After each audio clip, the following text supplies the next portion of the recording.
Hello, hello, hello. How's it going, everybody? Welcome to CAD Model Today number 555. I'm so glad to have you all here. Hello to everyone. Hello to Garlic, especially. You know, he says everybody gets one garlic for one like on this stream. You know what I said there? Think of the breadsticks, people. You know, turn your bread stick into a bread thick with some extra garlic. So be sure to hit the like button on on the stream, and be sure you are subscribed. Um, but yeah, I think for today I'm gonna model one of my something that I actually got today in the mail. It's a new toy of mine in for guitar. So this is a roller capo. You actually clamp this around the neck of the guitar, and you're able to clamp the strings down to basically change the pitch. There's already devices that do that, but what makes a roller capo special is that it allows you to roll the capo, allowing you to easily change its position along the guitar. And sometimes, if you're slick enough, you can do it in the middle of a song. So I can even show you a video where that is done. So let me go to main stage here, and let me go find this YouTube video. Probably should have had it on before, but this guy named Tam Lu does it in his Girls Last Tour cover. Yeah, this one. Yeah, I'll post this link here, but yeah, there's the roller capo right there. So let's do that. And you know, I'm not gonna play the sound just in case of copyright. But if you want to listen to the song, I definitely recommend you give this guy a listen. He's fantastic guitar player there. But yeah, there's the roller capo, and I think he actually changes its position. Yep, right here. So you see, he just bumps it with the other side of his thumb. Yeah, like that transition is so smooth. That transition is actually smoother than my brain. So yeah, if you can get pretty used to this device, you can make some wild music, and it's pretty cool. But before we hop into the actual modeling, what I'll do here is let's go to the Discord and see what's going on there. I think a couple of exciting things happened. Um, yeah, in general, this should have been under CAD Tech Help, really, but I'm not trying to police anybody here. It's just to help organize some of the content. But anyway, Joel says, does anyone knows what causes an error when thickening a surface? Plenty of things can do that, as Yaya opines. Way too many variables. First check, does it work with a smaller value? That is an excellent troubleshooting strategy. Sometimes, whenever you get an error due to some kind of rebuild error, not only with thicken, but for example, fillets, chamfers, and other applied features, sometimes will fail to apply fillet or something like that. The first check, does it work with a really, really small value? So, for example, if I try and put a 1-inch fillet on a system of edges, that they might merge together in weird ways. Nothing happens. But if I try 0.001, like a small value, and you see the previews show up, that means that there is something with the surrounding geometry that it's not allowing SOLIDWORKS to put the fillet in that area. But if you put the really small value and it still fails, that means there's something with like the topology, like the network of edges that you have to change. So it helps you troubleshoot, which is a very important skills. Yeah, so they do some testing here, and then I go on. I see this important question to ask: how many sides does a surface have? So whenever a surface has trouble thickening, what I'm thinking is the surface degenerate?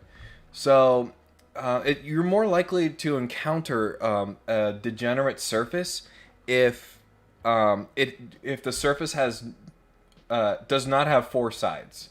basically. If it's a three-sided surface, you might have a degenerate surface where the underlying curves kind of merge to a point, and that tends to freak SolidWorks out a little bit. And, you know, if you want more info on that, we'll give Tamlu a rest here. You know, I have my Surface's Secret Techniques, which I think goes over that very, very well. You know, I won't go too deep into it because I've done it before. If I can even find my own video, jeez. Oh, it's over here. I was looking at the right side of the page. So yeah, there you go. Let me put that there. And if I go here, I think I have bookmarks in the description there. Degenerate surfaces at 543.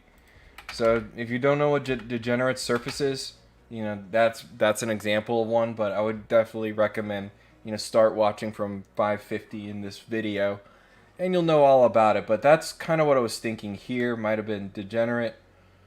Another thing is, you know, is merge result on. So maybe it's able to thicken the surface, but it's not able to merge it with the rest of the solids. And at this point, I didn't even know what it looked like.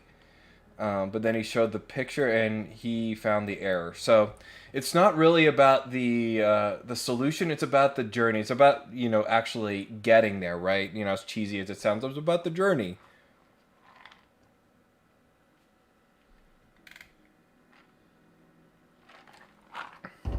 But yeah, Yaya also points out that this this intersection looks weird.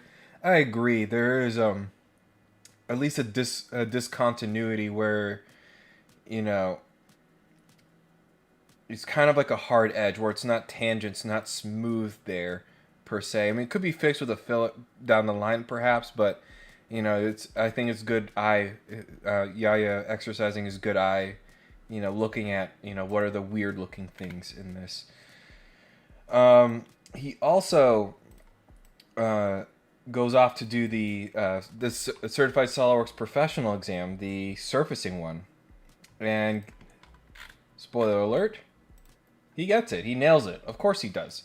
He's been practicing so much. I don't know if you follow him on Instagram, but he posts every day, just like I do. So he gets tons of practice. So I knew he would do it. You know, this is an amazing result.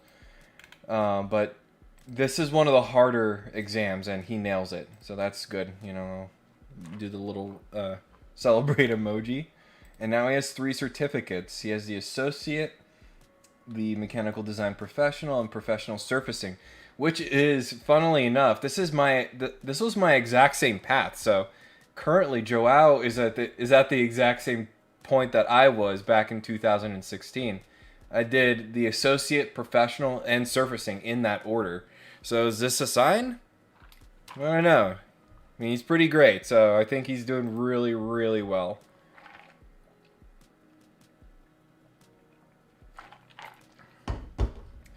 Alright, so Yaya says he's making his way to the CSWE. Yeah, so far so good.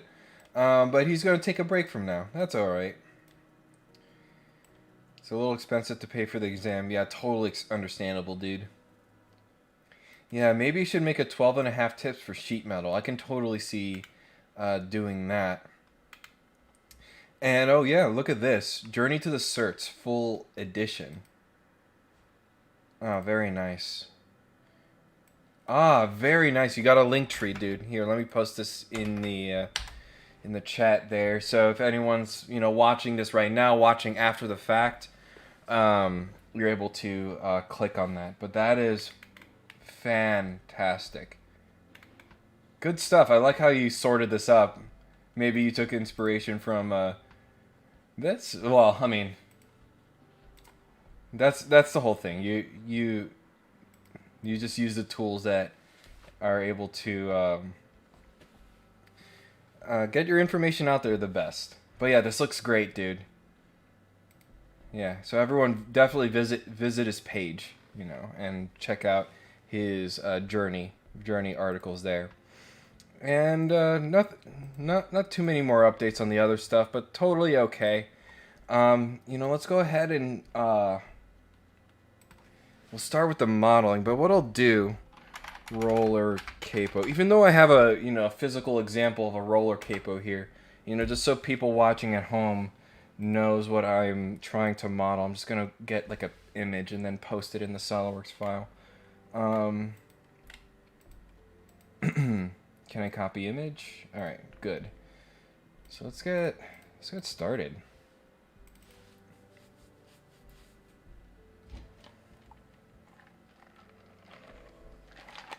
Just gonna go ahead and paste because I'm not planning on using this as a sketch picture. I just want, you know, people to be able to see it. I goofed up. Can't undo. Great.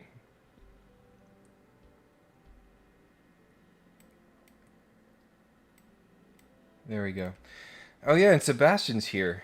I don't know if I acknowledge you, Sebastian, but yeah, thanks for dropping by as you always do. That's awesome. Alessio just showed up. What's going on? Sebastian saying, I didn't know you could take the CSWP without taking the CSWA. That is true. You can skip the associate level exam if you want to. Many people choose to skip and many people choose to take it. So as an example, if you're a student in university or in high school, a lot of the times associate exams are just completely free of charge. So sometimes they'll require you to take it as like, you know, a midterm or a final. So, you know, a lot of people get them that way. Or, you know, I know a lot of people that just have a lot of nervousness when they've never ever taken an exam before and don't know what it looks like. So what happens is it's like they're confident in their SolidWorks abilities, but they don't know how they're going to perform with, you know, not having like a physical paper in their hands because they're used to the paper. Like, how am I going to tab between screens? You know, going for the associate, you know, an easier exam, you know, can, you know, will take the stress away from the SolidWorks challenges and help you get used to the online tester. So that I know people that do that, and you know, they do pretty well with that. And then when they get used to it, then they go ahead. So Garlic says, all right, Rob, gotta study for my exams. Good luck, my dude. So everyone give Garlic a good luck on his exams. I know you're gonna nail it, dude. But yeah, thanks for dropping by. Thanks for the garlic, man. We're gonna enjoy this garlic. And then Sebastian saying, I think he'll do that. To be honest, I feel very confident. Yep, then go right for it. You know, many people do it. It's not like some kind of rare thing that, oh, no one's ever skipped the associate before unless they reach, you know, Super Saiyan God or something like that. But yeah. Alessio saying, I fixed the problems with my topology optimization. I had to upgrade my SolidWorks from 2020 to 2021. Very strange, however. Maybe my install was faulty in some way. Yeah, that tends to happen sometimes, dude. When you upgraded your install.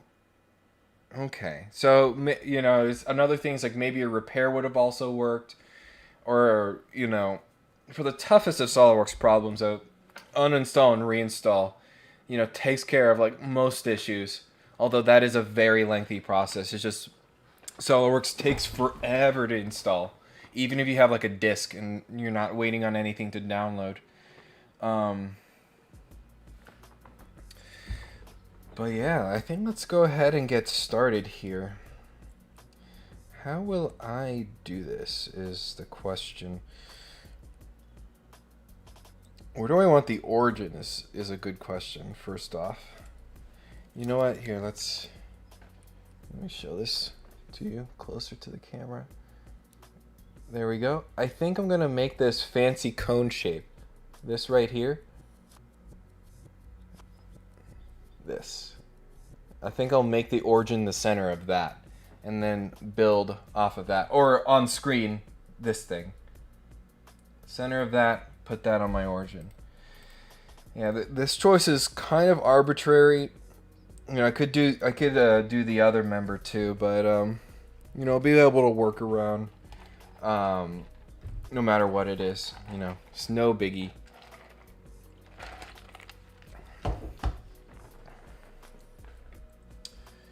Alright, but first, I think I'm going to need my calipers.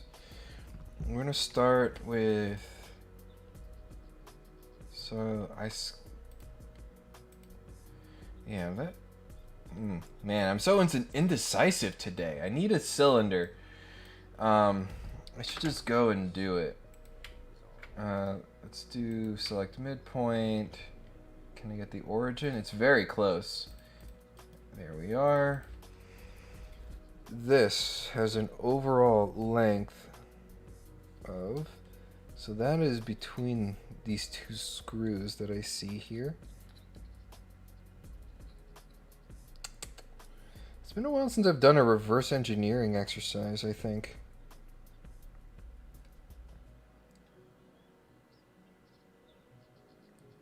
Yeah, it looks like 2.8. 2.8. And it has a diameter of 0.1875 over 2. 0.1875 over 2. That's 3/32. Yeah, I might even round that. Yeah, I might round up to 2.8 to 2.875. That is fractional inches for 2 7/8 of an inch. My international viewers was like, just switch to metric, you dolt. Yeah, we have a very silly system, but it's our silly system, so America, or something like that. Alright, so now that we have this, let's work on this twisty body. I think this is going to be very interesting. Looking at its character, it honestly looks like a parabola of some sort. So I'll start on the front plane and we'll start with that. Alexa, can you tell us about your job? Sure, I can tell you a little bit. Basically, I work for a renewable energy company. You know, renewable energies is definitely a hot topic right now. So we are working on a machine that converts wind energy and eventually water too. So basically, fluid energy into useful work, electricity, pretty much. Because you know, windmills are pretty neat, but I think their design leaves something to be desired. You know, they're expensive, costly, pretty fragile. You know, they're not that easy to set up. So, you know, we're working on a design that addresses all of those issues. So, yeah, it's a energy conversion turbine thing. And as far as my job function goes, I model, I do mechanical design, model the SOLIDWORKS parts. From the SOLIDWORKS parts, we can do all sorts of neat things like patent drawings and simulation studies and cool things like that. I wish I could show you, but we're still working on it, so unfortunately I can't. But it is cool. I use many of the same skills, here. I have 3D printed some, small to down to scale prototypes and stuff like that.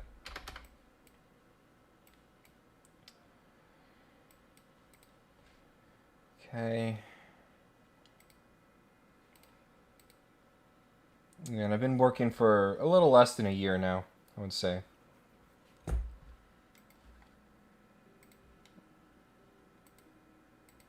Oh, I goofed up. Yeah, I do not use parabola very often.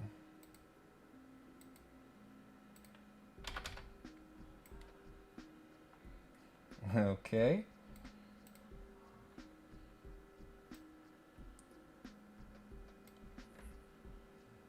Probably should draw. There we go.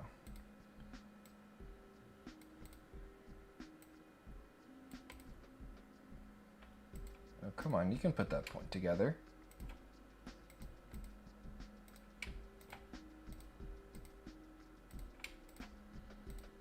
Okay.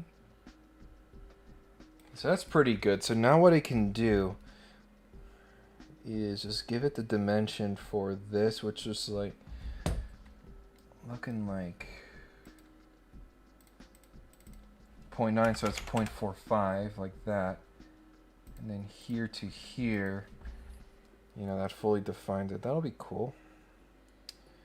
0.375 over 2. Yeah, that's kind of the character. Well, honestly, now that I look at it, it looks more like a conic. I probably shouldn't be overthinking this. Yeah, whatever. We're here to learn. So that's how you can set up a parabola if you want. But I changed my mind, and I think I want a conic instead. Oops. Conic from here to here.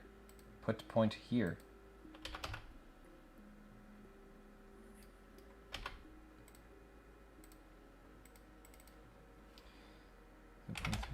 Over 2. So the last value is this row value, and that is just by inspection. Oops. Oh, I'm just kidding. I have to lock that way. And I think if I put this, it lets me put the row value. Then there's no way to measure this with a caliper. So I just kind of adjusted it until it looks visually correct. And I guess 0.85 is going to be the value. Malek asking, what is the model of your 3D printer? That I can show you. I have a couple.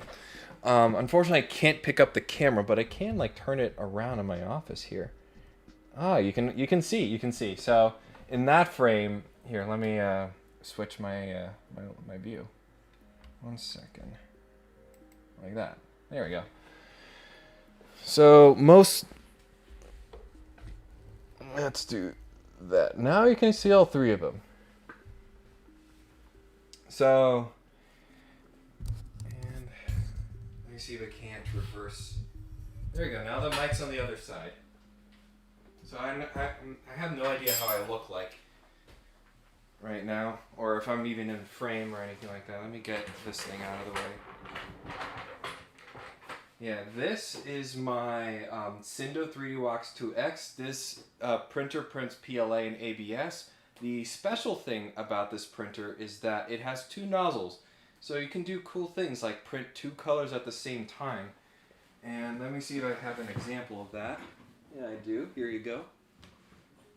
So, I don't know if you can see this, but this model was printed by the Cindo 3DWalks here. It was printed basically in one piece, alternating between this like dark green and this yellow. So that's my first one. Definitely my most economical printer to print with.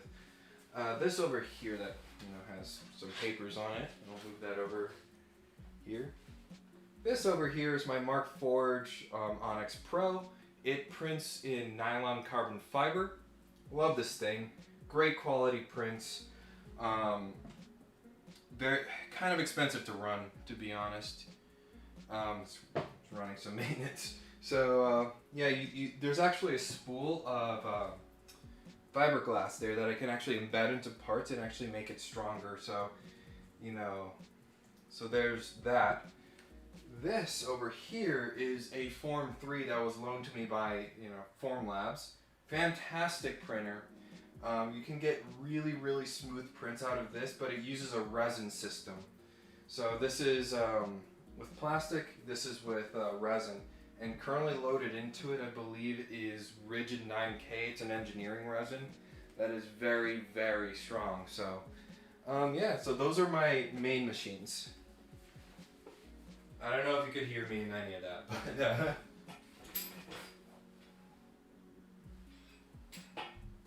me turn this around. Like that? Let's see what new questions I got. Yeah, I couldn't see any questions while I was standing there. Belasin saying, could you use water-soluble materials? Yes, with the Cindo one, the first one that I was showing you. You can use water-soluble materials. So if you, instead of using 2 colors, if you want to use a primary color and then water-soluble support material, you can do that. I've never personally tried it because it needs like a special nozzle, and I just kind of design around it, to be honest with you, that I don't need water-soluble supports. Well, yeah, and that was a cool little detour, I think. Unless you're saying 3-point arc is my religion. Yeah, for sure. You know, I'm just being goofy when I use like conics and stuff like that. Sebastian, cool stuff over there. Oh yeah, you betcha, bro. It's very fun. Yeah, I need to get back into it. Like I've been doing a little bit of 3D prints here and there, but I used to like run them all the time, and I need to get back into that. But yeah, that's the rundown of that. So let's going back into here. Adjust my camera just a bit. Adjust my mic like that. I heard a Creality Ender 3 is a really good $250 printer. Yes, I did hear that too. I've never personally tried it, but I have heard good things. And actually, another printer that's not shown, that's like in a box right now, is the Monoprice. Here. Monoprice 3P. So I can actually Google it for you. Monoprice 3P. The exact model I have is discontinued, but it's succeeded with yet another one. I believe it's this one. Mine looks way different than that. Might not be this one. I think this is like the mini version. Maker Select. That sounds right. This is it. Yep. Oh wow, and the V2's been discontinued. I have V1. But yeah, this one, $250 printer. I think the Ender 3 might be better than this, honestly. But you know, you should never be no. You should never be like afraid that you're gonna spend so much money because that's what you have to do. It's like, I mean, it does take some resources, it does take some money, but you know, you don't have to say, oh, I have to buy a $1,500 machine. It's like, even at this lower price range, you can get some cool stuff done. Oh yeah, so it's looking pretty good. Let's grab a small fillet, you know, 1/32 of an inch. I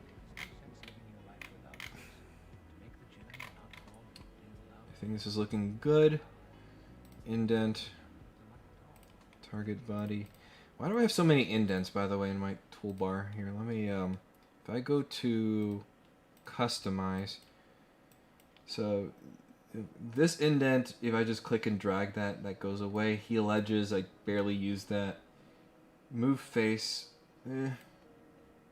I'll leave these two here, but just to clean some of my stuff up.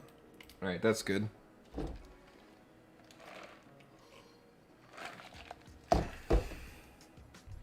All right, what now? What now?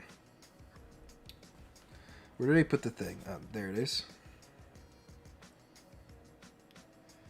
Yeah, I'll probably make like a mock screw for this, but it will be helpful if I do it. Let's do that. Alessia's saying, I have an Ender 3, first version, very recommended, but it's not a ready to print machine like the Prusa. You have to tune it a bit. Oh yeah, that's a good thing to mention. This machine's the same way. Not a ready to print, like I mean, you might have to spend some time in like the 3D printing subreddit to like, you know, learn the fundamentals, or, you know, YouTube videos, you know, classic stuff. But I think the important thing to take away with that is that there is an investment of time of learning how the art works, basically.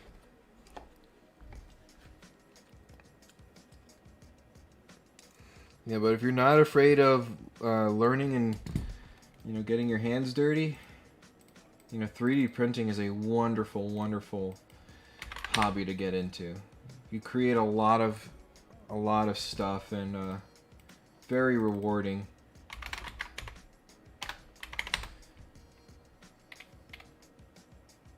Alright, so what's like the cap height of this?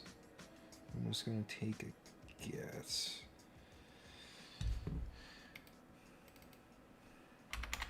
0.075. Yeah. It looks a bit flatter, but honestly, it might be like something like this.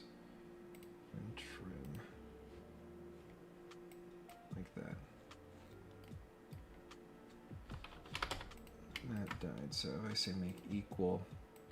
Oh. I meant make equal curve length. There we go. That fully defines that. That's a center line, right? Yeah, it's hard to see, but I believe it is. And I don't really care how deep this goes. Sure.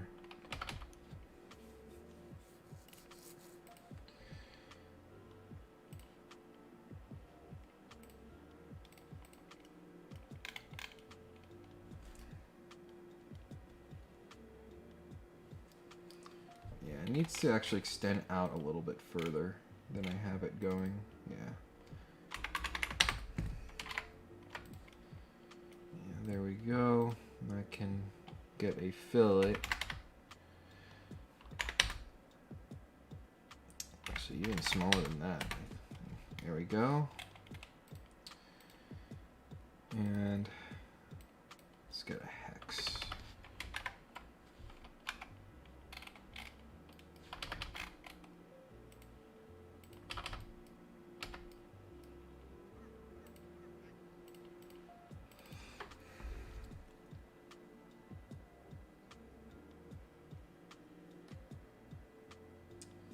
So what is the length of that hex? Looks like 90 thousandths. That looks pretty. Oh, no. Oh, I thought that was that whole screw. I'm like, what was going on? But I got a bit confused. It happens. All right, looks good to me, son. Yeah, there's gonna be a mirror to the other side, but to try and keep things clean, I'll probably wait till I get more bodies in there and then do it all at once.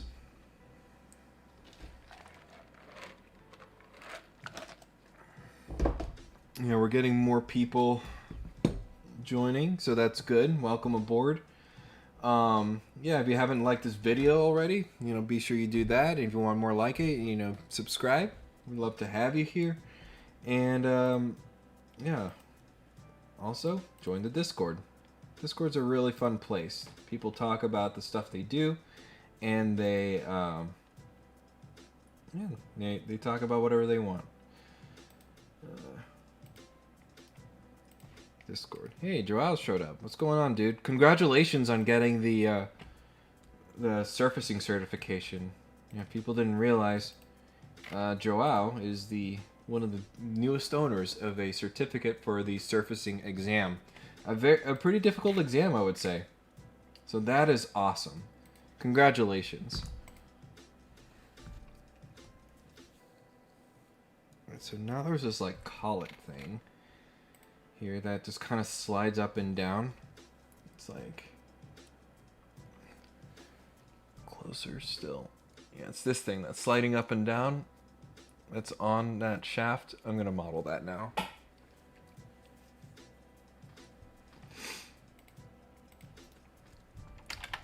Did you find the exam easy or was it challenging? I found it challenging both times I took it.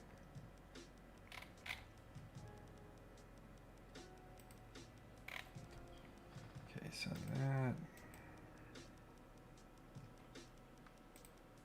There's like this area and then there's like this thing like that.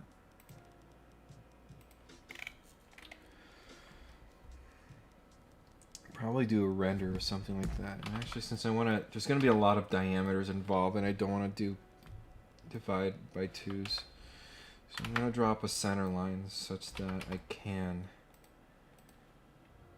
use dual dimensioning. So if you haven't done dual dimensioning, you get a center line and an entity, and that's like a regular dimension. But if you go across a center line, you get it's called the dual dimension.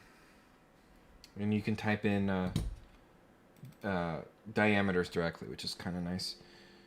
Marco's saying, it was the hardest for me, the surfacing one. Yeah, I agree. It was the first of the advanced exams that I took. And it was the hardest. Definitely, sheet metal can be tricky in its own right. So can weldments. And then drawing tools, you just kind of need to know what the buttons do, honestly, for that one. Um, have you ever taken the mold one, Marcos? Just out of curiosity. And how long ago did you take it? The reason I'm asking is they actually redid the mold making exam in 2019, and it is brutally difficult, from what I've heard.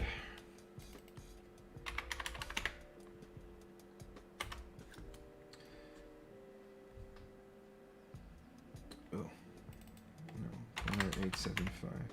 No molding, just the 4 exams you said. Okay. Well, that's the 4 you need.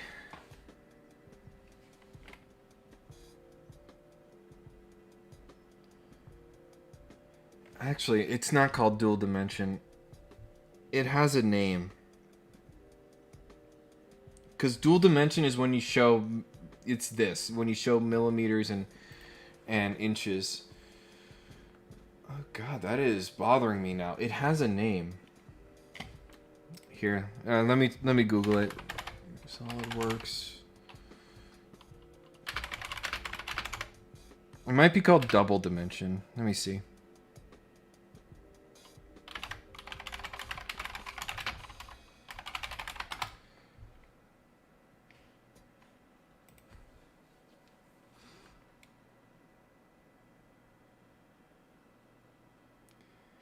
I guess they just call them radial and diametric dimensions, but it's this, you know, this help page describes it. Yeah, it looks like they're in the SolidWorks forums are called double dimensions, not dual dimensions. I apologize for the mistell there. Double dimensions, but they're very helpful. You gotta just gotta drop a center line and then you just start picking entities, and it's great.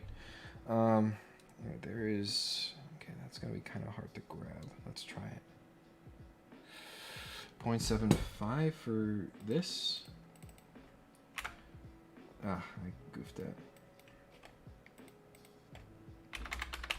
0.075, and then again, one versus the other.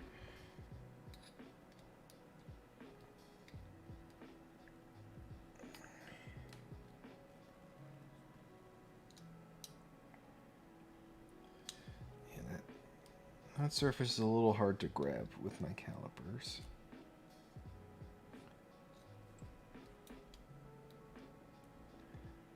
There we go. 0.25. It's pretty close with that. And now for this cone, I think the easiest way is to grab the overall dimension. That's easiest for my calipers to get around anyway. 0.3. 0.3. And then 2 diameter dimensions.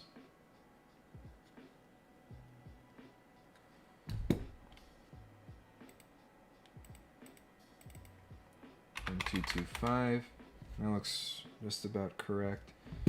And 0.2. Let's do 0.27. There you go, something like that.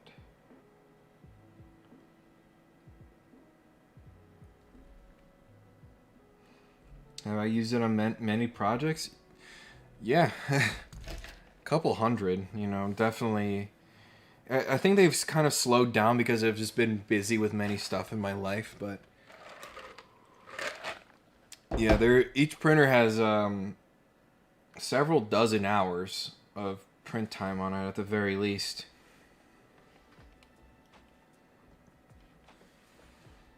And actually, I might... Here's what I'll do. Let's grab this surface and say intersection curve. Let's trim. Hopefully I won't goof up too many stuff. Yeah, that whole thing needs to go. That. Okay. That one line on its own can go away.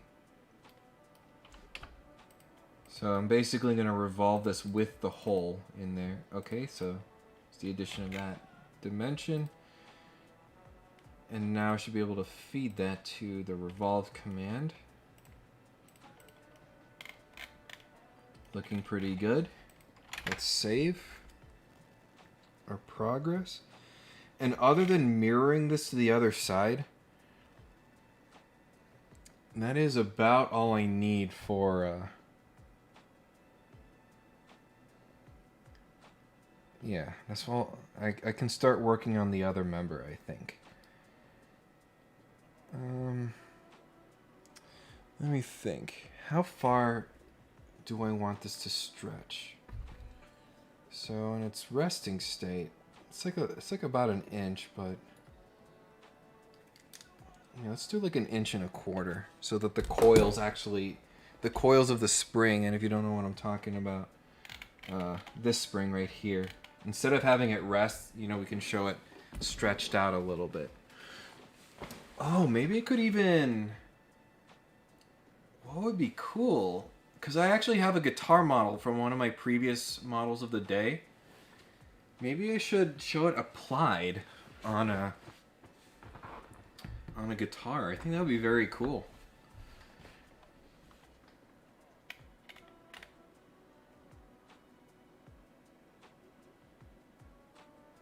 Yeah. So maybe what I'll do this as its own part. So this is the glider. Let me rename this part to glider back. We'll temporarily rename, maybe save again. It'll rename the document. So that's a quick way to rename. You can just do it from right here. And then I'll finish this off by mirroring those bodies. And I can put appearances. And actually what I need to do, well, not that anyone will see, but just to be completionist, let's do an indent with the screws. So it'll basically will make the holes that will perfectly fit the screws that I mocked up. Oof, indent can't handle this case.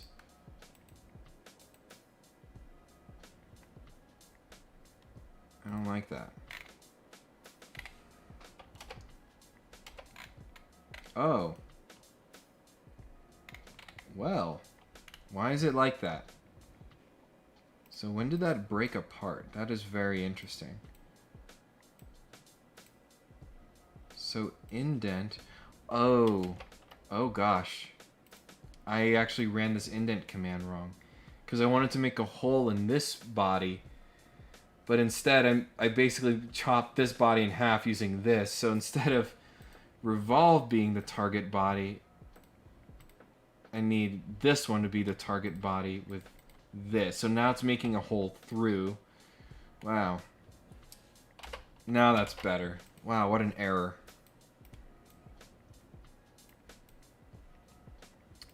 But it's why I like doing these streams, because like all of you watching, you're all human, just like I am. Prone to make mistakes.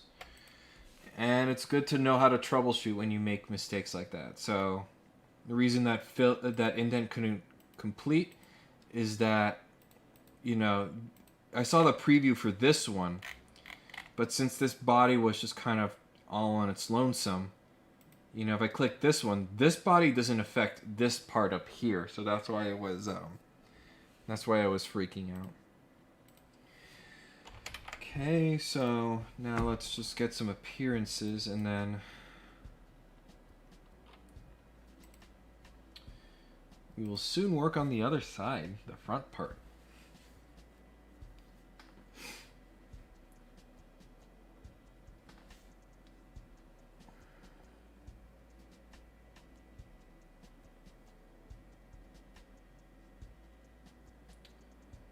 I'm trying to think here. All right.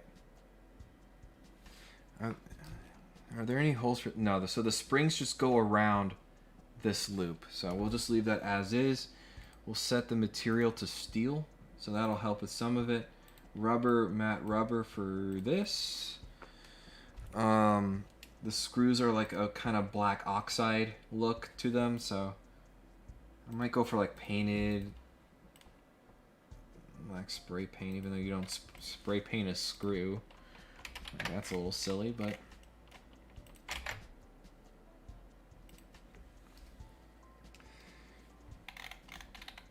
yeah, so that's this part done. So now I'm going to work on this part here. And then I'm going to download my old guitar model. We can do a little bit of top-down assembly modeling. I think that'll be fun.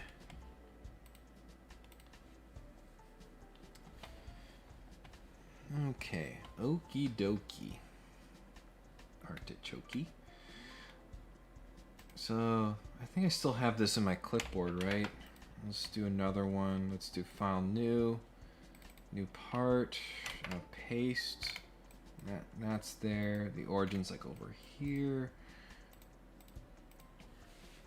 So front plane, and I'll kind of do it the same way. So this part here, you know, just kind of like a stick with like a roller on it. This part comes off like that, you know, reveals the very end like that. So let's just not overthink it. There's a bit of knurling here too.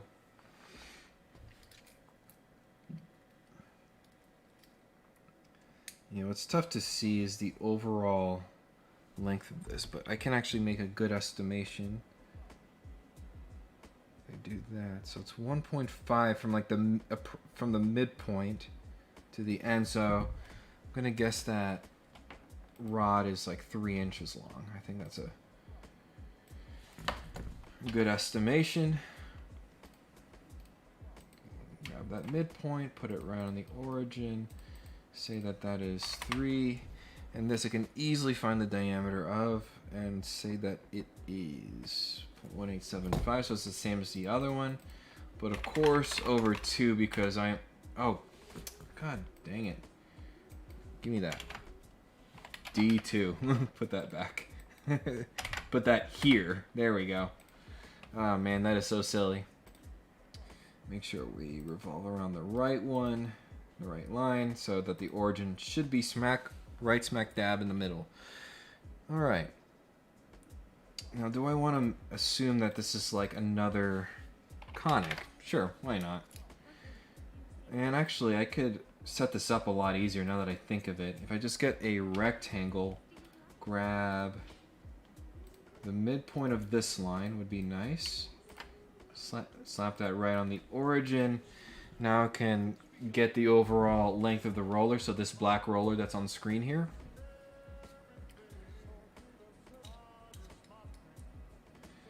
.4 it would seem. Right on the dot. 2.4. Like that.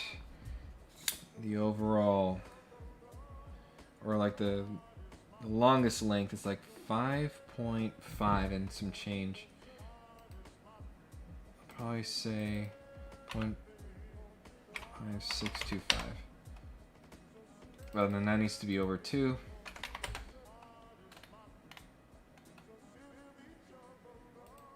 And then now that I have this, I just turn this line into construction, and then I can just build my conic like this. So it's even less setup than normal. So let's do that. So that needs to be very good. So I can easily get that mid dimension. 0.46 it looks like.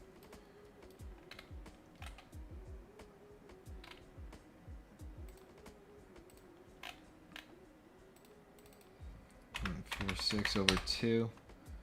Yeah, so that's about its character, I would say. The last dimension is the row value. Hey, it's Modelchi. What's going on? Glad to see you here. We're just playing around with. I think I like 0.75 the best. It barely changes in all cases. Yeah, we're modeling a roller capo for a guitar. I think we're gonna do some some top-down modeling with it too once I get this part done. I can do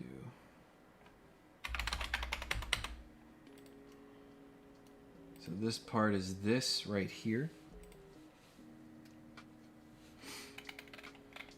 And I can say indent this, cut with that.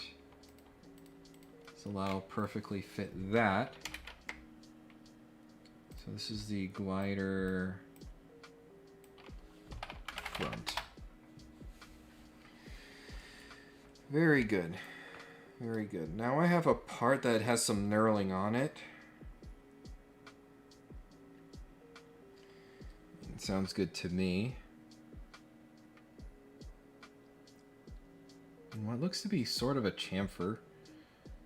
Or is that a fillet? Not really sure.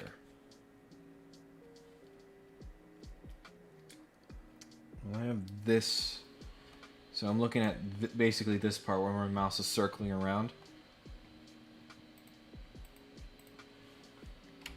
I'm gonna have a sketch. I'm gonna start setting up another revolve here.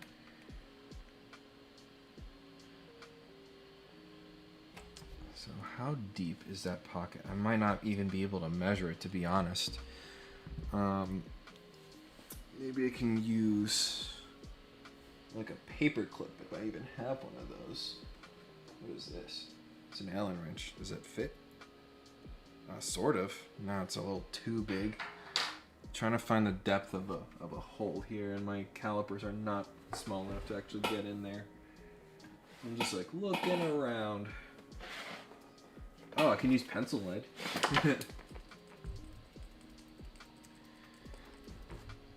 So using the pencil lead.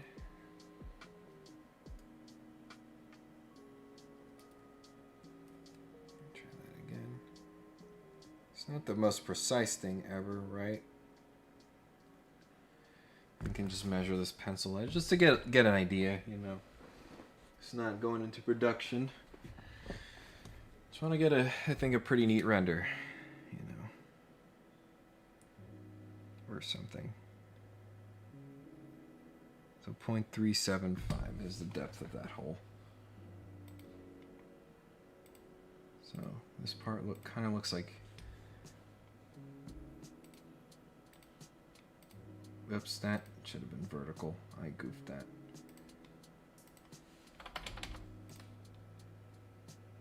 Vertical. Okay, so the overall diameter, and actually there's going to be a lot of diameters here. So I will get a line, Alt-C turns it into a center line. I can draw it like that, and click and say infinite length. And now I'm ready for tons of double dimensions.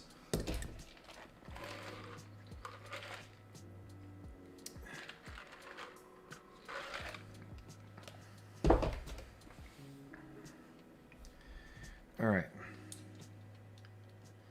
So this large diameter, it's like 390.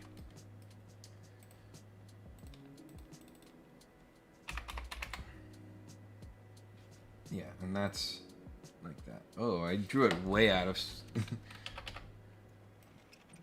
scale's not very good, but you know, I can fix that a little bit. And we already determined the depth of this hole is 0.375 because that's the length of that pencil lead.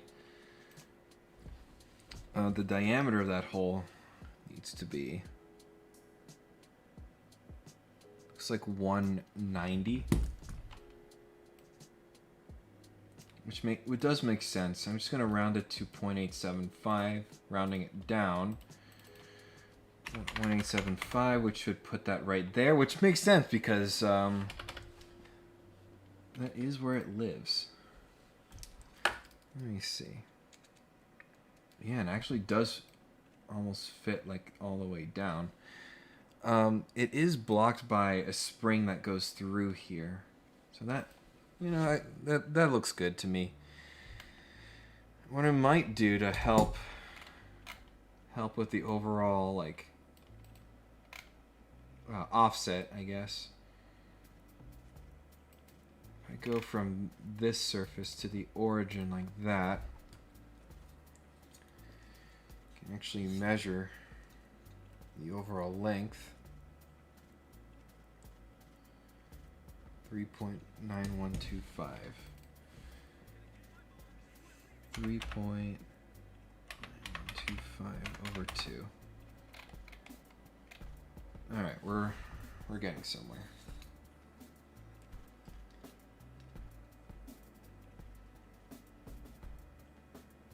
$3.25.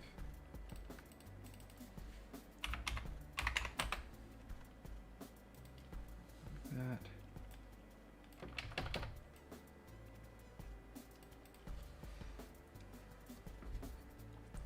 This smaller diameter is 3.1.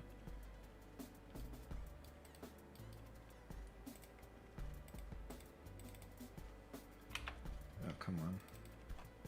3.125. And what should be left is the overall length of this piece, which is easy to measure actually. Yeah, so that's, you know, this piece here. 0.7, like right on the dot.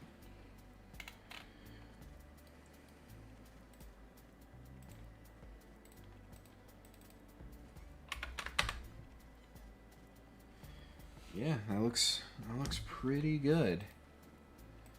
Let's revolve. Merge result needs to be off. That's kind of what that looks like. I'm gonna put a small fillet here, like that.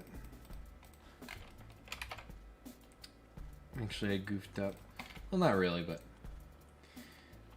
So I'm gonna try and get like a knurling effect here. Yeah, you can see like the little bit of the knurling. The knurling's like the diamond pattern. I could apply it as a texture, but I think let's try and get like a geometric one. You know, why not? We'll start with sketch a circle, and from this circle we will get a helix going the other way, and let's change this. Instead of pitch and revolution, let's do height and pitch. My brain is tiny, so I already actually forgot the overall size of that.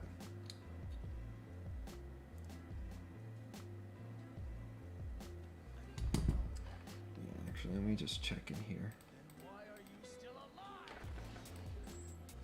Oops. 0.325. Okay. Okay. That is for the knurling? Yep. Let's do that. Other way. Height. 1.325. Yep, that is correct. So now that's there. And in terms of the pitch, now we should just be able to adjust it, like kind of like the cut angle almost. Yeah, and there's no scientific basis for this. I'm like kind of looking at it and see if it looks similar, you know.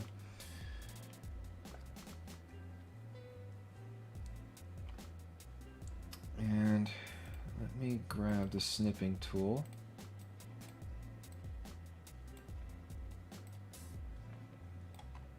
And just get these properties, because I think I'll need this again. So now I have that. Can I share circles between helices? It doesn't seem to be the case. Let me show helix. Have that. Okay, so it looks like I'm gonna have to hide and just give it another circle. Why can't you share? You should learn to share. Oh, it remembered. That's good. Reverse, no. Counterclockwise. Because what I think I might be able to do is actually sketch a single path, or honestly, It's so small. I might just say that it is, you know, a swept cut with a circular profile. Because it's going to be so small. It's going to be like that. Maybe not that small. 0.01. Let's try that. And then...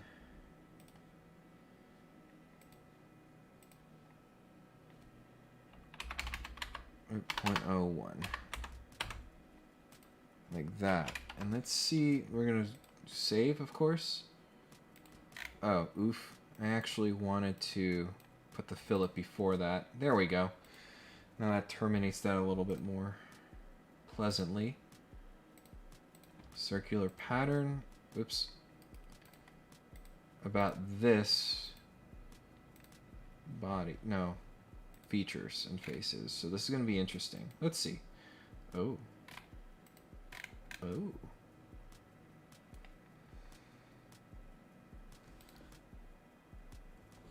Just leave it like that. So it looks like I used 30 for a separate. Honestly, that looks pretty good. It's not true knurling, right? But it looks pretty good.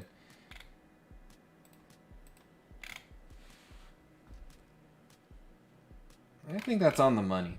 I like that.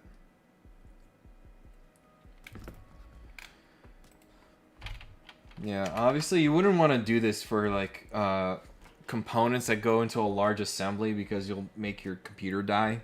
But, you know, every CAD model of the day is just kind of by itself, you know.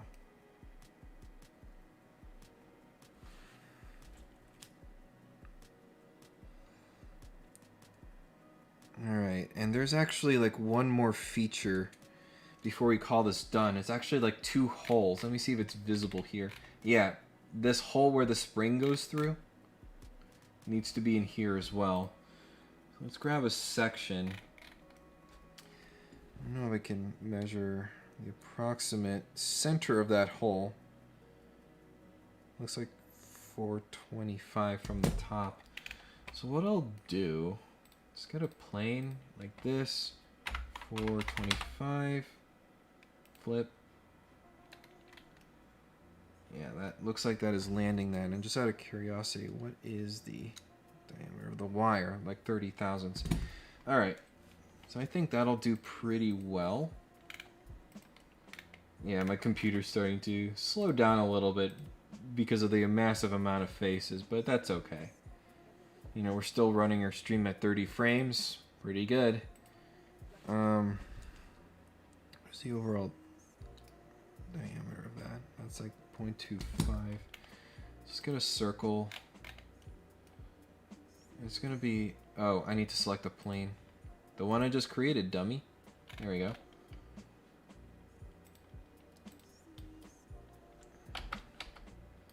Yeah, you'll see what I'll do here in a sec. So 0.25. Oh, that might not be actually large enough. Oh no, it's totally large enough. Oh, what if I just put... Can I put this on surface? That'd be kind of cool. Intersection curve. I might have to adjust this later, but as a basis, we'll put it right on the intersection curve. And, oh, no. I meant vertical. I'm looking at it sideways. There we go. And for a 30 thousandths hole wire, I would expect something like a 50 thousandths hole to accommodate that. So circular profile, this 50 thousandths.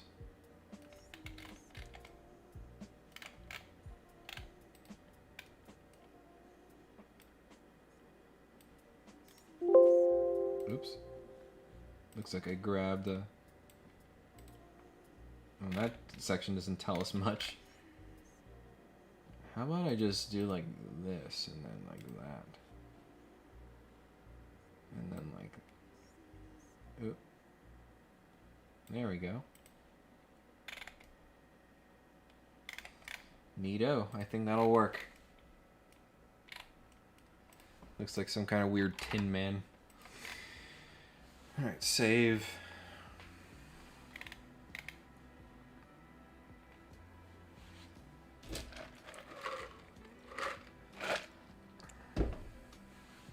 Alright, let's get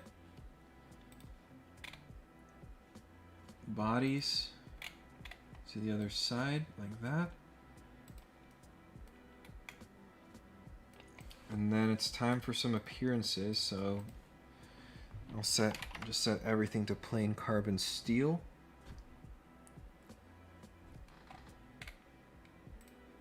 And then rubber for this.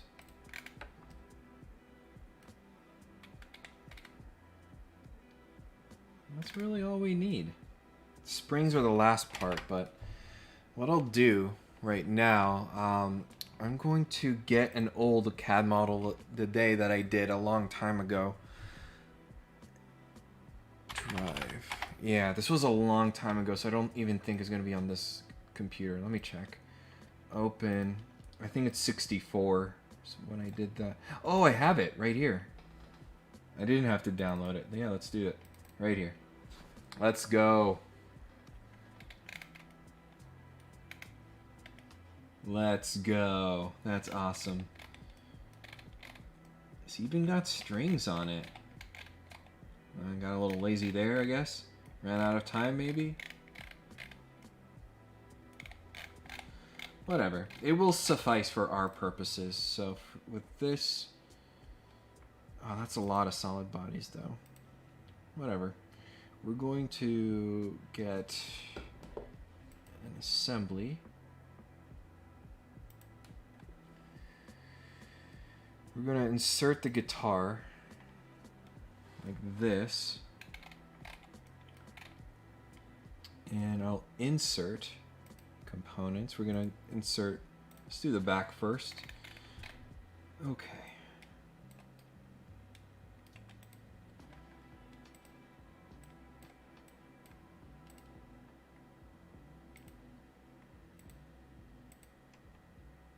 So let's do the front plane and the top parallel. And the top plane and the front.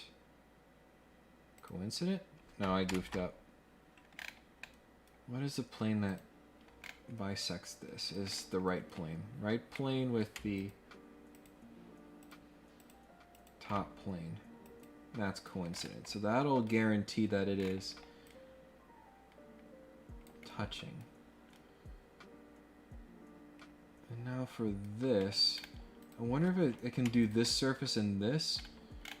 I don't know if I can do a tangent, because that's a conical surface, isn't it? Yeah, it's just lock. Oh, that is goofy. I've made goofy decisions.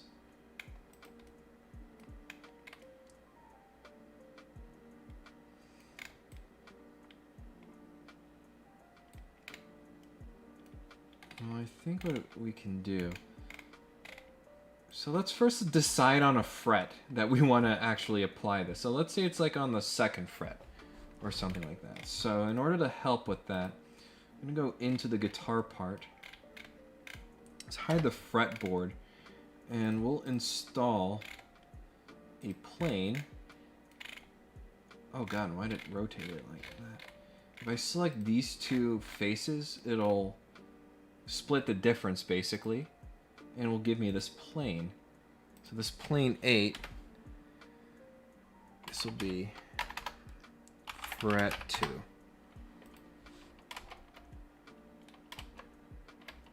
Go away.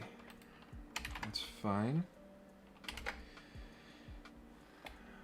And I think I can say, so the glider, so the front, and I can get rid of parallel once I go to... Wow, there's a lot of features here. Fret 2, coincident.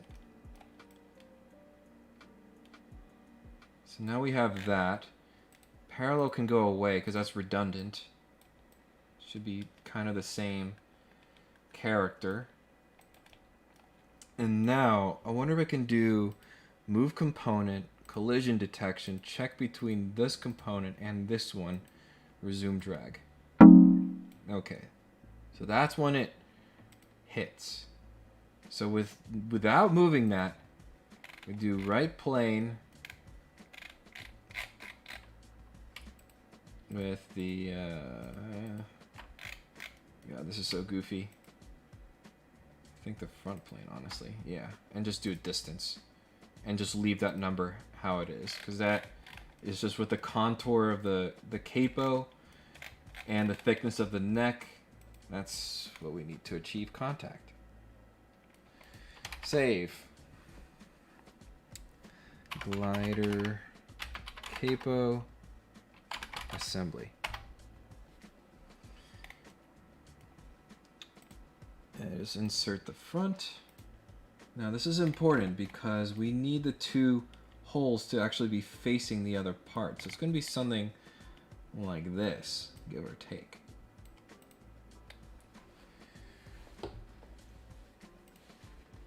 So the glider front.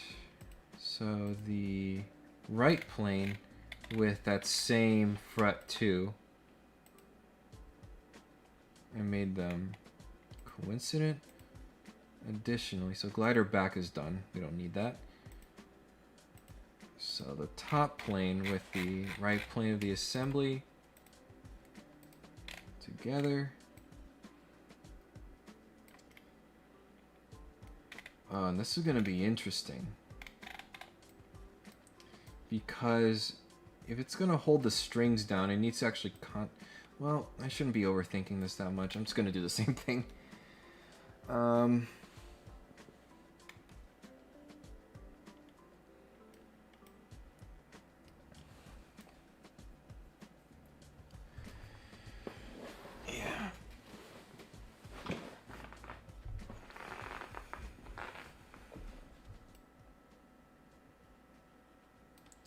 Let's do move, collision between between these components, this one and this one, resume drag, and boink, hits the string right there.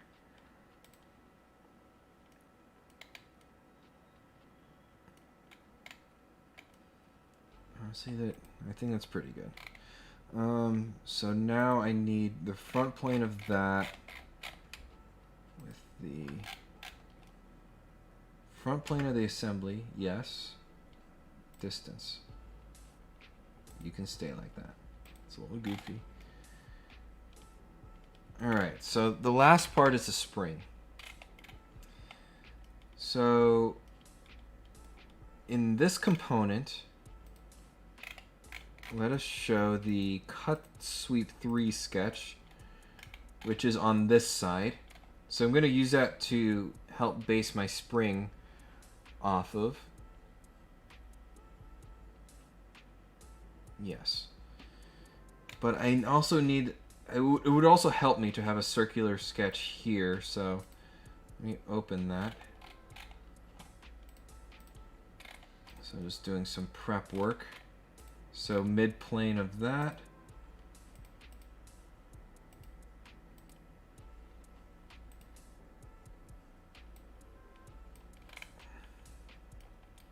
So something like that. 13125. You know, just kind of enough to fit around it, right? I hope I did it on the right side. Well, we'll see. We did. Hooray.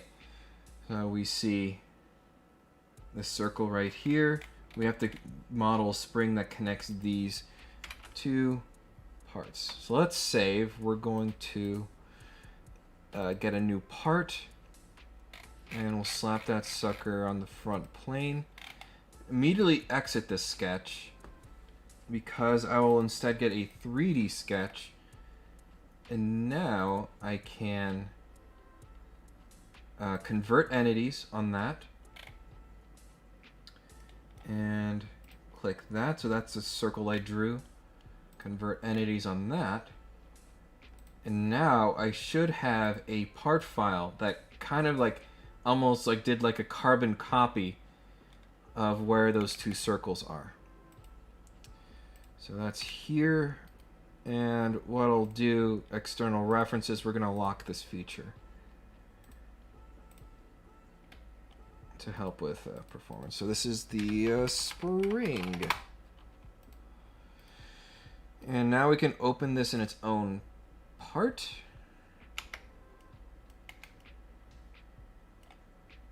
And there's our two circles.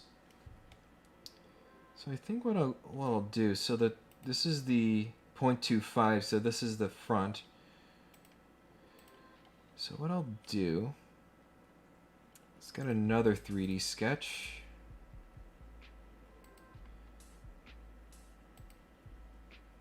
And we're just going to draw a line like that. So that's going to be like the overall path of the spring.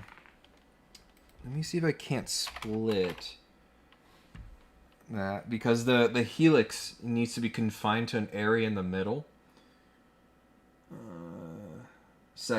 No. Just kidding. Split entities. This one. Boink. Boink. And we can make this equal. And now I'm just gonna make my best guess of like how. I'm just gonna guess 150 or 15. It actually might have to be a little bit more than that, because it has to be like outside of these circles for it to work. 0.2. All right. So there's going to be a helix here, and then when it gets to this, it's going to merge into this circle shape. Like that. Actually, what I can do, turn that into regular geometry. Now leave. I need a plane on the end of that. So click the line, click its endpoint, you get a plane that is perpendicular to it.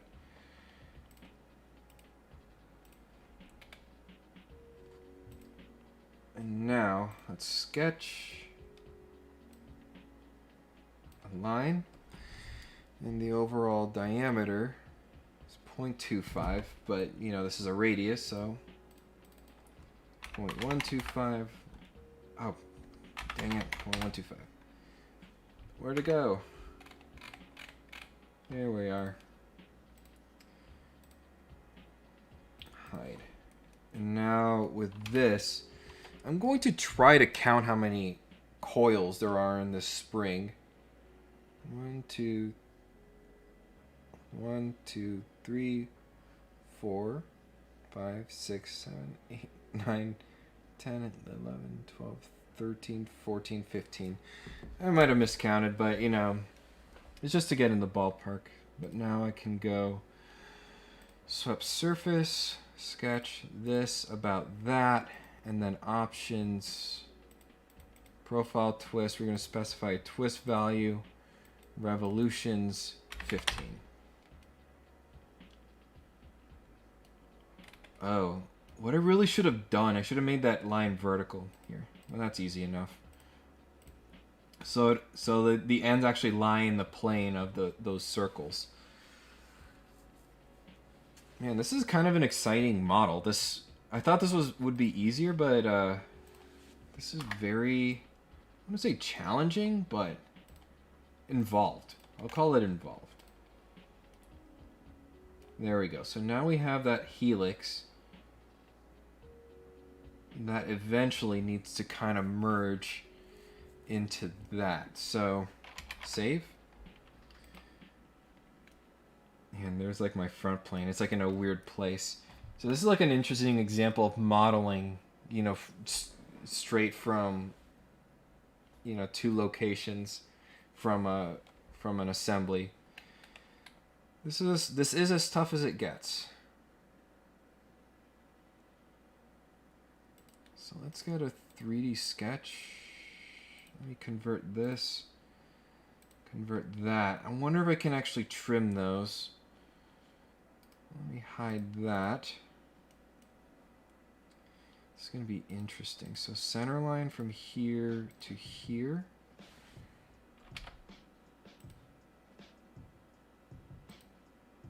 And maybe to here. Oh, that's a solid line.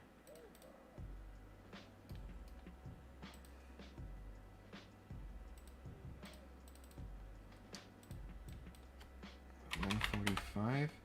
So I'm gonna get rid of this portion. So trim this. Okay. Good. So should be able to get a spline to like merge with this. Ideally. We'll see how this goes. Or I could actually have it go the opposite. So let me get rid of that and make this a long Y. So it just does that. All right. Do the same thing here. Center lines. Let's go from here to here. Here to here. Oops. This is some pretty advanced 3D sketching, though. It does not want to give me that. Well, fine, we'll do it this way. That's a little silly. But... and trim this. And then all I have to do is grab that, convert. That is easy. And then now... here, let me save... oh gosh, that was goofy. Let me try... well, do I want to try fit spline? Yeah, because I know... it, yeah, it's... I think fit spline's a little too goofy. Just get a regular spline. 2-point spline like that. And say that this and this is... tangent. This and that. Tangent. Pretty good.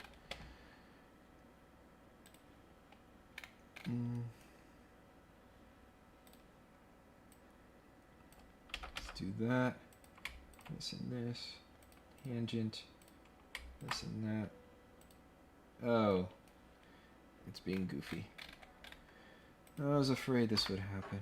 Sometimes you have to bring it a little closer to its solution. Let's see. It might not still work. No, it hates it. Drat. Well, what I can do, let's make this a long X.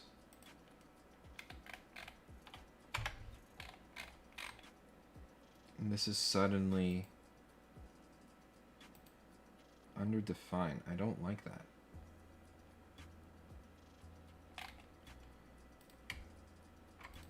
This is fully defined. Okay. Do you need the same thing? Like that. So let's... so before I sweep that, let's go ahead back to the assembly and see where it is.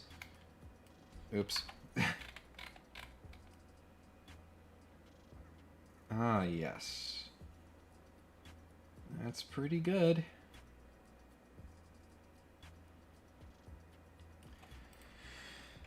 I think the last step I'm going to do is start another 3D sketch and now fit spline, now that I have all the links in place.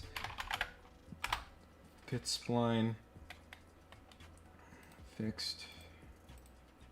And this is going to be an open spline.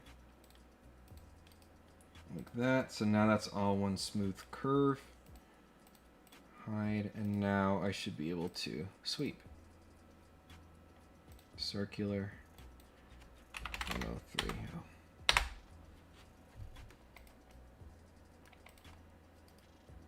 Plain carbon steel.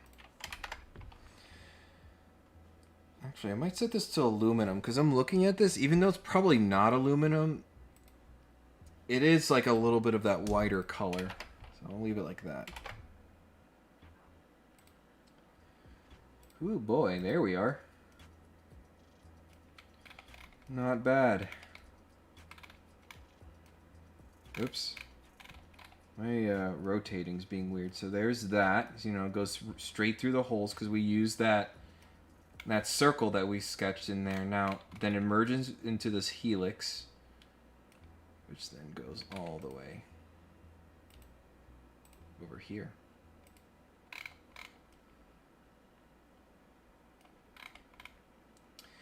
And then I should just be able to, in here, let's grab the right plane, mirror this, and the important thing, Yeah, that's not. That looks correct-ish, actually, now that I think of it. I would expected it to be handed.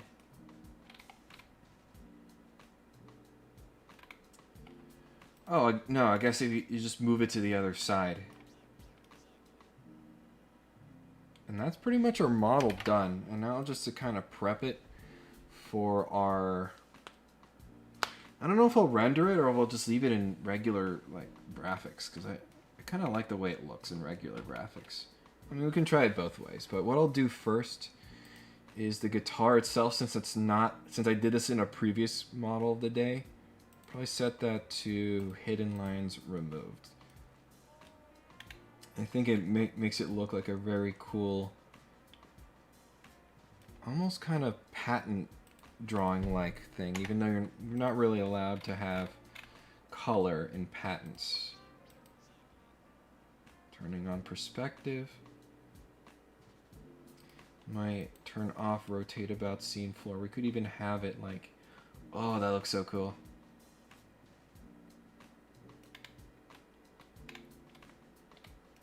I really like how this one came out. Let's do something like this. So let's see, like this. If I go to, well, first let's save. For the love of God, let's save.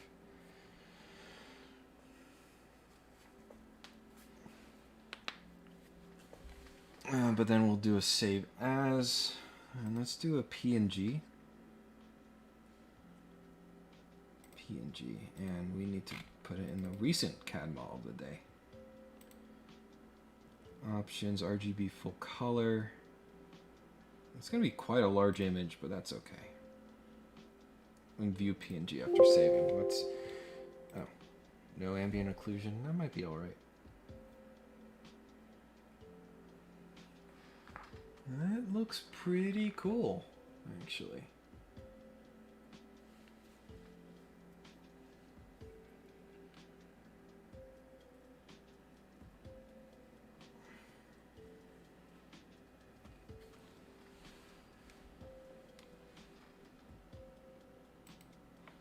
Let me try.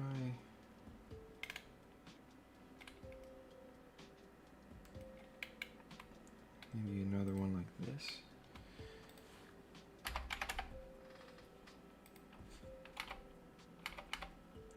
PNG, and let me turn down the DPI a little bit, 150.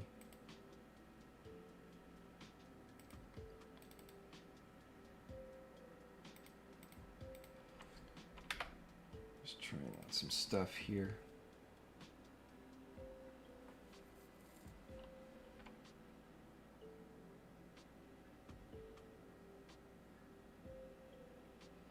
I really like the way that looks. So we can use either that or the other one that we got.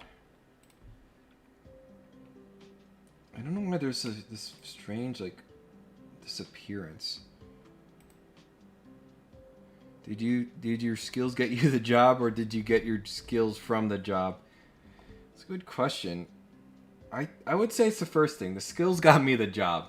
I definitely put a lot of work into, you know, making myself better, and there was definitely not one job that taught me all, you know, sheet metal weldments, surfacing, multi-body modeling, assembly modeling, you know, all at one time. You know, a lot of that was on my own accord, and you know, at that point, you know, the job market was pretty kind to me, I would say. So yeah, I like doing this stuff for fun. There's like some weird artifact with this, but you know, I could easily fix that, like paint.net or something. But I'm kind of wondering, what would PhotoView do about a part that looks like this, you know?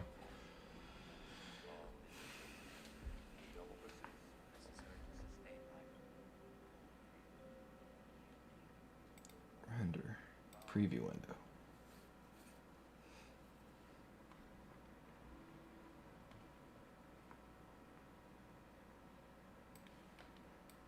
Oh, it's just rendering it the whole thing. I guess we could, let's just get one shot of this. I don't know if I want this. It's so, why is it so bright? Let's fix that. Yeah, what is with this lighting, dude? Rendering brightness. What?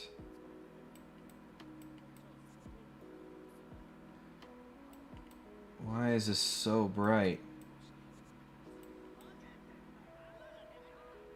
God, I actually hate the way this looks.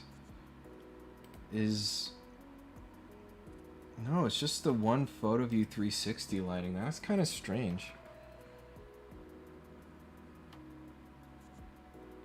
So we turn all the lights off. So let's just 0 and 0. Where is this light coming from? Hey, Sean, what's going on? 0. Okay. Oh, that looks so much better. So the scene reflectivity was causing this? Very strange.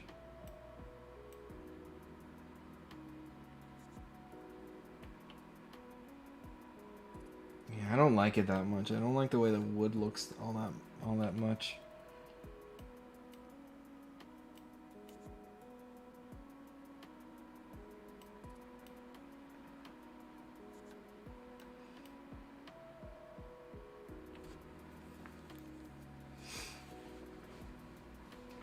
I'll just do one and I'll think about it.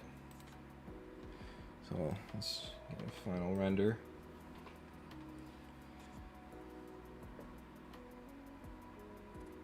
I think this has been a very good model. I really like how this one came out.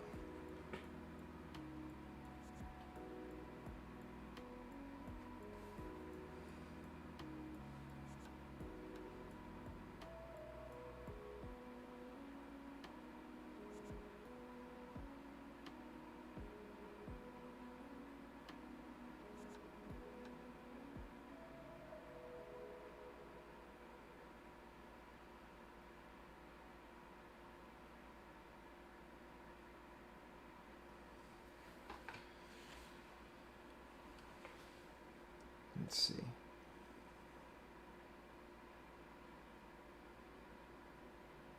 It's doing pretty well.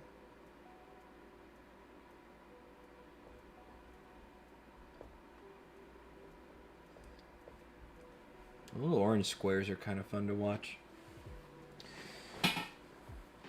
Yeah, this is kind of turning out gross. I think I'm just going to use one of the, yeah, I aborted it. I don't like how that's coming out.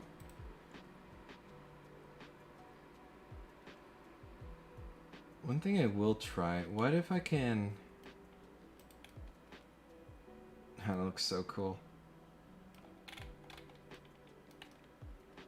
Oh, maybe an angle like this, actually.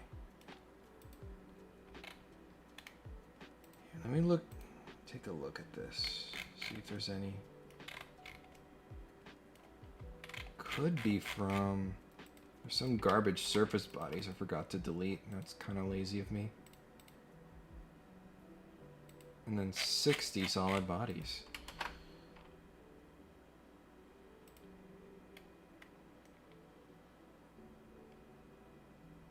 Yeah, but I think one from like this angle will be kind of cool.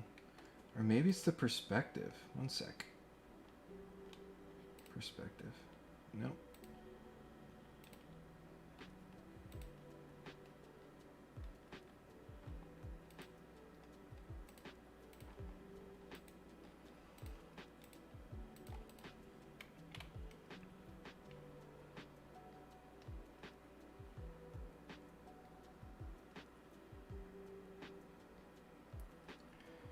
Hey, could you explain composite curve properly? How to use it with example? Oh, of course.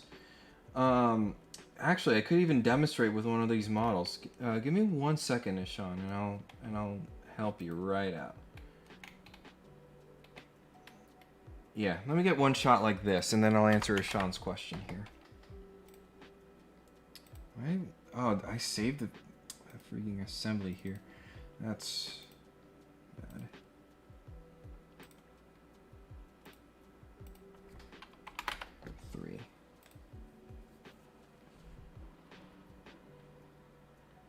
like this one a lot. Although there's no strings. Anyway, alright, let's get to Sean's question. So, he wants to know how to use composite curve.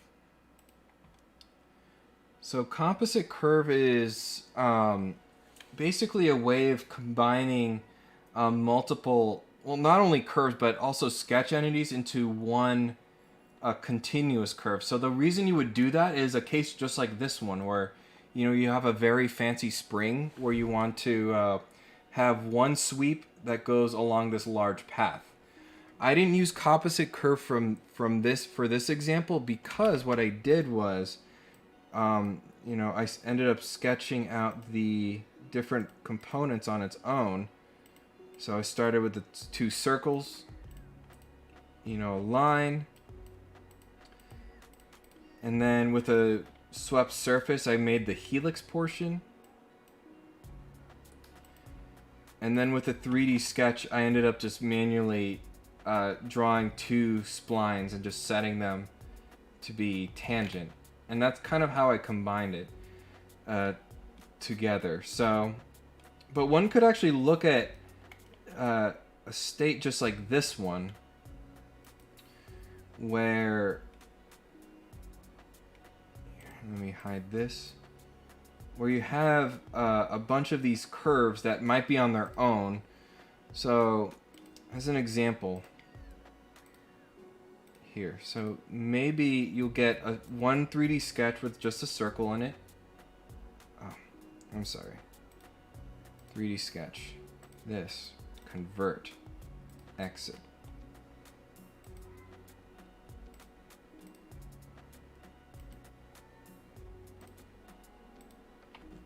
And then maybe you'll get another 3D sketch where you have a different portion on its own. Maybe for one reason or another they have to be in separate 3D sketches when you create them.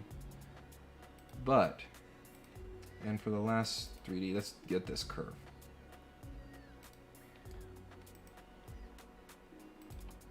So composite curve is when you have multiple sketches or curves. So you can actually do this with a helix command, but I have 3D sketch 6, which is just this one curve, 3D sketch 7, which is just this transition portion, 3D sketch 8, which is the helix portion. If I want to sweep one spring across these three, you'll see that I can't do it. So if I go swept, circular, change the size, if I click on that one, there's the one, but it just kind of stops there. If I click this other one, nothing happens. Even if I clear and say selection manager, could even try and select this. Oh, this might actually work too. Let's see. Okay. Oh, so I guess that works too. So that I actually discovered a second way of doing it. Like that. But with composite curve, so this is to finally answer your question here. You get entities that are separate from each other. Like this one, and for some reason it's not letting me grab that one. Is it because it's shared? Alright, let me try that. Composite. This, and this one together. It will actually combine all of those into one sketch. Not sketch, I'm sorry. This is not a sketch. This is a curve. That's why it looks blue like that. So there's like no relationships or in it or anything like that. But, with this tool, you're able to go to your sweep. And you're able to basically get a sweep that goes across all three entities a lot easier. But you can see that is one method. Another method is the other one that I did before, where I got selection manager and clicked each of them. And the third is what I ended up doing in the end. So if I hit reload, just to put the part back to where it was, like that. I ended up just using a fit spline to combine all of them together. I like fit spline the best because it actually has the ability to smooth any sharp edges. So, yeah, that's kind of my explanation. I hope that cleared things up a little bit. It's just one of many ways to combine different entities together. But yeah.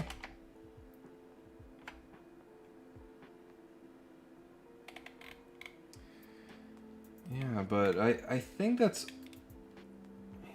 that's all I have for you guys today, because I go here, let me fix something.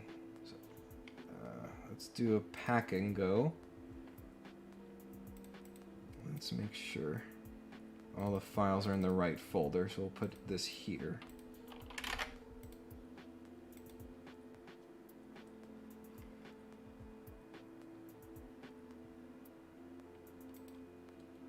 Okay.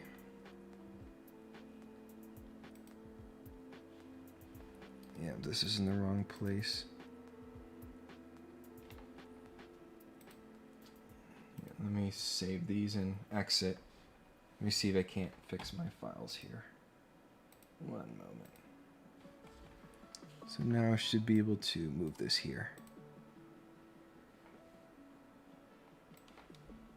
But other than that, you know, that's the one. I think I like this one the best, honestly. And then there's an alternate angle. Got it. Thanks. Awesome, dude. I'm glad that helped. I know that was a little bit rambly, as I tend to do. But yeah, I think that'll wrap up this stream for today. Yeah, it's almost 2 hours. Not too bad. An hour and 45 minutes. It did spend a little bit of time, saying hi to people. Yeah, if you really like this video or you like this stream and you want more like it, you should probably subscribe. YouTube is favoring likes on videos right now. So if you want to help me out at no cost to you, just give this video a thumbs up. YouTube will like my videos more and we'll show it to more people. We can grow our community. And that I think that's just great, no matter which way you slice it.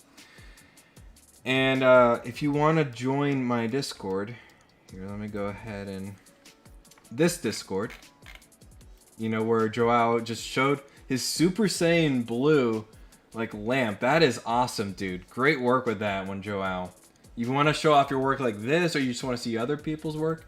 Definitely recommend joining the Discord. You just join with your free Discord account. So that I just posted the link to that there. Additionally, I'm going to give you this link, which basically shows all this other stuff too. So if you want to join me on my Instagram, there's my Instagram there. You can consume my content whatever way you want. So yeah, with that, thanks so much for watching, and I will see you next Tuesday. Bye guys.